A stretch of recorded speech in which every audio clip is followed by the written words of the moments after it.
Guys अभी मैं घर पे आया तो मेरे को मेरी पहली इनकम मिली जो कि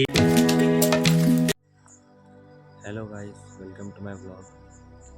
कुछ ज़्यादा ही जल्दी उठ गया हूँ मैं आज, और इतना जल्दी नहीं उठता हूँ मैं, पर आज 4 बजे उठ चुका हूँ। और आज 15 अगस्त है, तो सभी को मेरी तरफ से हैप्पी इंडिपेंडेंस डे। और ये हमारे लिए बहुत अच्छा दिन है।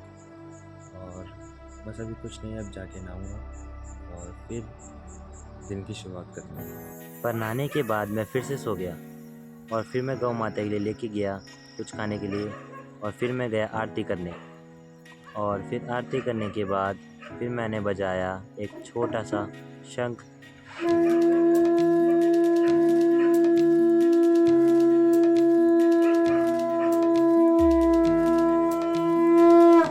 और फिर शंख बजाने के बाद मैं गया घर की ओर।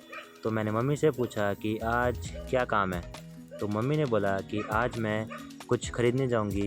तो फिर मैंने सोचा कि क्यों ना मैं फटाफट काम करके पुराने वाले घर पे जाता हूँ ताकि मैं कुछ व्लॉग शूट कर सकूँ।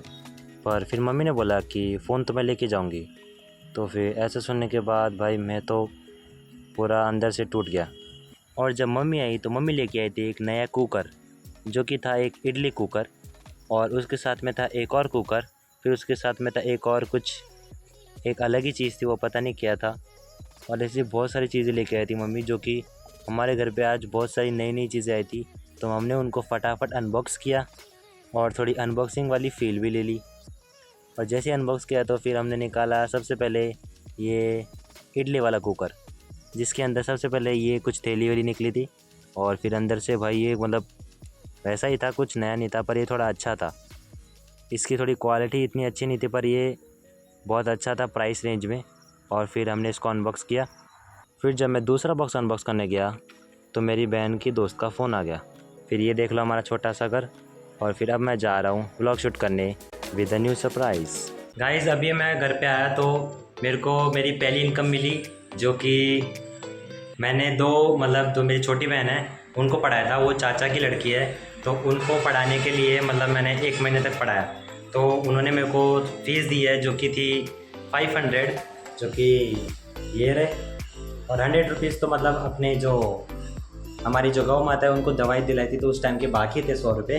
तो आपको दिखा देता हूँ, ये 100 रुपये तो पहले से बाकी थे, पर ये 500 जो रुपीज़ उन्होंने दिए, ये जो फ़ीस थी 1 महीने की, मेरी जो छोटी बहन है उनकी। वैसे तो फ़ीस नहीं लेनी चाहिए थी, पर उन्होंने बोला कि ले लो आप, तो फिर मैंने ले लिया। पर ये जो पहली इनकम है, ये सच्ची में ये पॉसिबल हुआ है सिर्फ भगवान जी की कृपा से। ये इनकम मेरी कोई पहली इनकम नहीं है। इससे पहले मैंने जब मैं छोटा था ना, मैं कोई 5th या 6th स्टैंडर्ड में था, तो उस टाइम पे मेरे को 50 रुपीज़ मिले थे, जो कि मेरी टीचर ने दिया था, ट्यूशन टीचर ने। मेरी ट्यूशन टीचर कहाँ पे 1 दिन या 2 दिन बाहर चली गई थी, तो मैंने वो सभी ट्यूशन में जो आते थे बच्चे उन सबको पढ़ाया। और वो 50 रुपीज़ उस दिन मेरे को पहली बार मेरी टीचर ने दी थी। और वो 50 रुपीज़ मैम ने पूछा था कि तुम इसका करोगे क्या, तो मैंने मैम को सीधा ये जवाब दिया था, मैं इससे कोई साइंस प्रोजेक्ट उस टाइम में मैं बना रहा था, तो वो मेरे को उसमें कुछ सामान चाहिए। तो उन्होंने बोला नहीं, तुम इस पैसे को खुद के लिए खर्च करना। तो फिर भी मैंने वो साइंस प्रोजेक्ट के लिए यूज़ किया था। और आज उसके बाद में इतने दिनों बाद जो दूसरी इनकम आई है वो भी एजुकेशन से ही आई है। तो ये एक तरीके से ऐसा हो सकता है कि जो इनकम आई है वो नेक्स्ट टाइम भी एजुकेशन रिलेटेड काम से आई है। पर गाइस, अगर आपने पहली इनकम आपकी की थी तो वो किस चीज़ से की थी और कहाँ की थी, वो इनकम कहाँ से आई थी या फिर किस काम से आई थी, तो वो आप कमेंट में लिखना। मैं जानना चाहता हूँ कि आपकी पहली इनकम कैसे आई थी। मेरी पहली इनकम तो मैंने आपको बता दी कि मेरी ट्यूशन टीचर से आई थी, और जो आज पहली बार दूसरी बार वो आपको बता दिया। तो ये यही चीज़ें दिखाने के लिए ब्लॉग आई लव ब्लॉग। और ब्लॉग रियल रहेगा, ब्लॉग आता रहेगा। बस मिलते हैं आपसे नेक्स्ट ब्लॉग में, तब तक के लिए बाय बाय।